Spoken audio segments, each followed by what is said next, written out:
اعوذ باللہ من الشیطان الرجیم، بسم اللہ الرحمن الرحیم۔ السلام علیکم ناظرین، میں ہوں آپ کا میزبان Mirza Nadeem Baig, program views on news with Mirza Nadeem Baig میں۔ ناظرین محترم، آج 19 دسمبر ہے، ہفتے کا روز ہے، اور ہفتے کے روز کے خبر نامے کے ساتھ آپ کی خدمت میں حاضر ہوں۔ جیسا کہ آپ جانتے ہیں کہ ہمارے خبر نامے میں اسپین، یورپ اور دیگر ممالک کی دن بھر کی اہم خبریں شامل ہوتی ہیں۔ ناظرین محترم، فرانسیسی انتظامیہ نے ستمبر کے آخر میں جریدے چارلی ایبدو کے سابقہ دفاتر کے باہر چاقو سے حملے کے الزام میں گرفتار پاکستانی شخص ظہیر حسن محمود سے مبینہ تعلق کے شبہ میں مزید 4 پاکستانیوں کو گرفتار کر لیا ہے۔ عدالتی ذرائع نے بتایا کہ 4 افراد کو حراست میں لیا گیا ہے، جن میں سے ایک پر دہشت گردی کی سازش کا الزام عائد کر دیا گیا ہے، جبکہ دیگر افراد کو جج کے سامنے پیش کیا جائے گا۔ حملہ آور 25 سالہ ظہیر حسن محمود کو حملے کے بعد دہشت گردی کے الزام میں گرفتار کر لیا گیا تھا اور وہ اب بھی زیر حراست ہے۔ گرفتار 4 نوجوانوں کی عمریں 17 تا 21 برسوں کے درمیان ہے۔ فرانسیسی حکام کے مطابق ان 4 کا نہ صرف چارلی ایبڈو اخبار کے سابقہ دفتر کے باہر ٹوکے سے حملہ کرنے والے ملزم ظہیر حسن محمود سے رابطہ تھا، بلکہ انہوں نے اس حملے کے لیے اس کو اکسایا بھی۔ حملے سے قبل ایک ویڈیو میں ظہیر حسن محمود نے مبینہ طور پر پیغمبر اسلام حضرت محمد مصطفیٰ صلی اللہ علیہ وآلہ وسلم کے گستاخانہ خاکوں کی اشاعت پر اپنے شدید غم و غصے کا اظہار کیا تھا۔ اسپین کے دارالحکومت میڈرڈ نے کھلونوں اور غیر قانونی صحت کی مصنوعات کو تقسیم کرنے والے سب سے بڑے مراکز کو ختم کر دیا۔ اس ضمن میں پولیس اور ٹیکس ایجنسی نے چھاپے مارے اور 12 افراد کو حراست میں لے لیا۔ مزید 8 افراد سے تفتیش جاری ہے۔ ان سے کل 13,52,785 کھلونے اور 27,27,946 طبی آلات، جن میں ماسک تھے، برآمد ہوئے۔ ملزمان نے کھلونے اور طبی آلات چین سے خریدے تھے اور مختلف طریقوں سے ہسپانوی مارکیٹ میں متعارف کروائے گئے تھے۔ کھلونے اور طبی سامان مضر صحت ہیں۔ چھاپے میں مضر صحت کھلونوں اور غیر قانونی صحت کی مصنوعات کے علاوہ 19,300 یورو نقد بھی برآمد ہوئے۔ جنرلیتات میڈرڈ اور بالنسیا نے بھی کرسمس سے پہلے کرونا وائرس کی وجہ سے پابندیوں کا نیا اعلان کر دیا ہے اور پابندیوں کو سخت کرنے کا فیصلہ کیا ہے۔ کرونا وائرس کے انفیکشن میں اضافے نے بالنسین حکومت کے لیے تمام خطرے کی گھنٹیاں بجا دی ہیں اور جنرلیتات نے کرسمس 2020 کے لیے اقدامات سخت کر دیے ہیں۔ ان اقدامات کا اعلان بالنسین جنرلیتات کے صدر شیمو پوج اور وزیر صحت انا بارسیلو نے کیا۔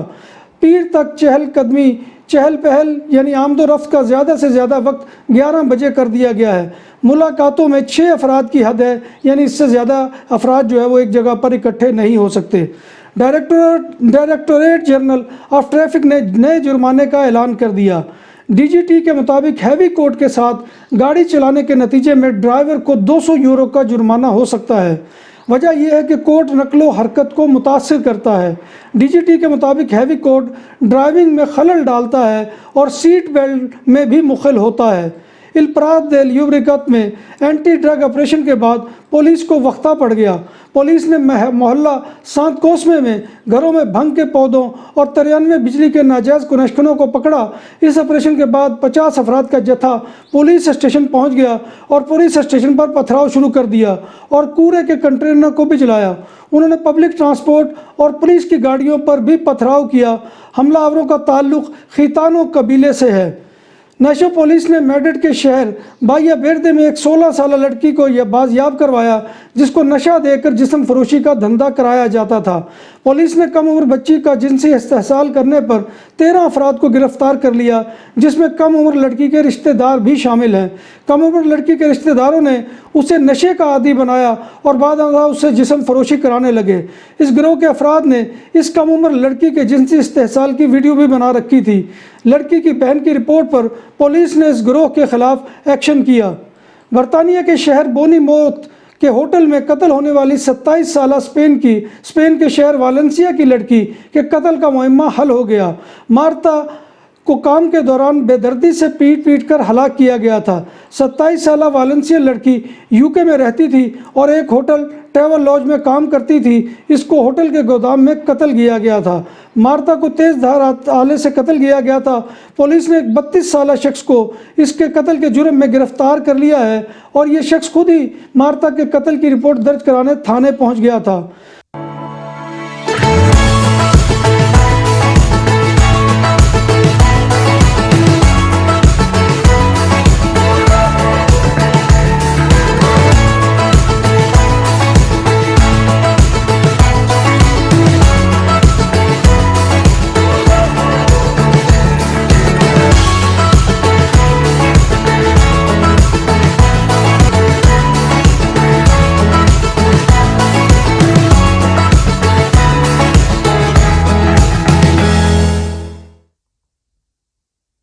بارسلونا چیمبر آف کامرس کے صدر جوان کاندیا نے چیمبر آف کاتالونیا کی جنرل کونسل کی صدارت سے استعفیٰ دے دیا۔ نائب صدر جاؤمے فیبریگا کونسل کے اگلے مکمل اجلاس تک اس ادارے کی صدارت سنبھالیں گے، جس میں نیا قائد منتخب ہوگا۔ بریگزیٹ سے جہاں کاروباری طبقہ پریشان ہے، وہیں پر انسانی سمگلر کا کام بھی ٹھپ ہونے کا امکان ہے۔ ٹرک ڈرائیورز، تاجروں اور کسٹم آفیسرز کو نئی شرائط پر عمل کرنا ہوگا۔ اس طرح وہ گورے جو انگلینڈ سے کنٹینروں کے ذریعے لوگوں کو یورپی ممالک میں سرمگل کرتے تھے، ان کا کاروبار بھی ٹھپ ہو کر رہ گیا ہے۔ جنوبی ترکی میں حکام کے مطابق ایک آکسیجن وینٹیلیٹر میں دھماکے کے باعث ہسپتال میں زیر علاج کرونا وائرس کے 9 مریض ہلاک ہو گئے۔ دھماکے سے ہسپتال کے انتہائی نگہداشت کے وارڈ ICU میں آگ لگ گئی۔ ایک مریض کی ہلاکت اس وقت ہوئی جب انہیں ایک اور ہسپتال منتقل کیا جا رہا تھا۔ برطانیہ اور یورپی یونین کے درمیان بریگزٹ ڈیل کامیاب نہ ہوئی تو نہ صرف اس کے اثرات معاشی سطح پر ظاہر ہوں گے، بلکہ سیکورٹی کے حوالے سے بھی خدشات کا اظہار کیا جا رہا ہے، کیونکہ بغیر ڈیل کے بریگزٹ کی صورت میں برطانیہ 30 سے زائد EU جسٹس کرمنل باڈیز کا حصہ نہیں رہے گا۔ پولیس چیفز نے ان سہولیات کی عدم دستیابی کی صورت میں پیدا ہونے والی صورتحال کے بارے میں تشویش کا اظہار کیا ہے۔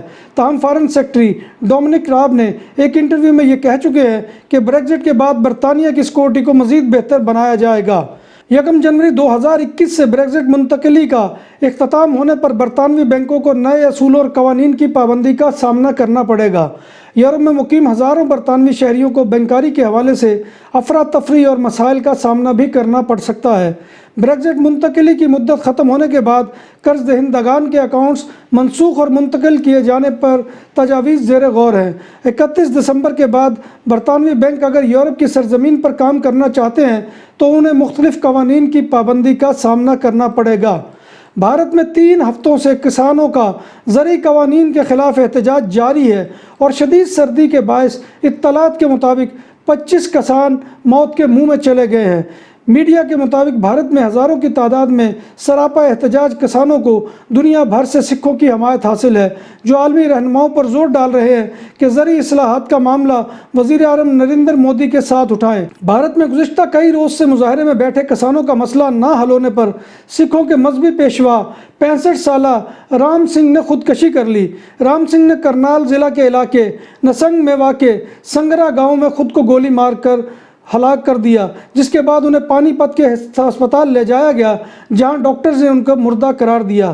پولیس حکام کے مطابق سنگھ سنت کے پاس اس کے ہاتھ کی لکھی ہوئی تحریر بھی ملی ہے، جس میں اس نے لکھا ہے کہ حکومت کسانوں کے ساتھ انصاف نہیں کر رہی۔ آسٹریلین بالر کی تباہ کن بالنگ کے سبب بھارتی ٹیم پہلے ٹیسٹ میچ میں تاریخ کے کم ترین اسکور 36 رنز پر ڈھیر ہو گئی۔ آسٹریلیا اور انگلینڈ کے درمیان ایڈیلیڈ میں کھیلے جا رہے سیریز کے پہلے ٹیسٹ میچ میں ویرات کوہلی کی بھارتی ٹیم ٹیسٹ کرکٹ میں بھارت کے سب سے کم اسکور پر ڈھیر ہو گئی۔ بھارتی ٹیم کی تباہی کا اندازہ اس بات سے لگایا جا سکتا ہے کہ کوئی بھی کھلاڑی ڈبل فگر میں داخل نہ ہو سکا اور سب سے زیادہ 9 رنز اوپنر اگروال نے بنائے۔ 36 رنز بھارت کا ٹیسٹ کرکٹ میں سب سے کم اسکور ہے، جہاں اس سے قبل اس کا سب سے کم اسکور 42 رنز تھا جب 1974 میں انگلینڈ کی تباہ کاری کا نشانہ بنے تھے۔ ناظرین محترم، یہ تھی آج کی خبریں جو میں آپ کی خدمت میں لے کر حاضر ہوا تھا۔ امید ہے کہ آپ کو یہ سیگمنٹ پسند آئے گا۔ آپ سے گزارش یہی ہے کہ آپ ہمارے چینل BBC اپڈیٹ کو سبسکرائب کریں، اس کے پروگرام کو لائک کریں، شیئر کریں اور کمنٹ باکس میں آ کر کمنٹ کرنا مت بھولیے، کیونکہ آپ کا کمنٹ جو ہے وہ ہماری رہنمائی اور ہماری ہمت افزائی کا بہت بڑا باعث ہوتا ہے۔ اسی طرح ناظرین محترم، اس دعا کے ساتھ آپ سے اجازت چاہوں گا کہ اللہ تبارک و تعالی ہمیں ایمان اور صحت کی سلامتی کے ساتھ زندہ رکھے، اور دنیا میں جو بھی پریشان حال لوگ ہیں، جو بھی بیمار ہیں، جو بھی تنگ دست ہیں، اللہ تبارک و تعالی ان کی مشکلات کو دور کرے اور اللہ تبارک و تعالی سب کو آسانیوں سے نوازے اور لوگ جو ہے وہ آسانیاں دوسرے لوگوں میں بانٹیں۔ اسی دعا کے ساتھ میں آپ سے اجازت چاہتا ہوں۔ انشاءاللہ کل نئے خبر نامے میں نئی خبروں کے ساتھ آپ کے سامنے حاضری ہوگی۔ تب تک اللہ حافظ۔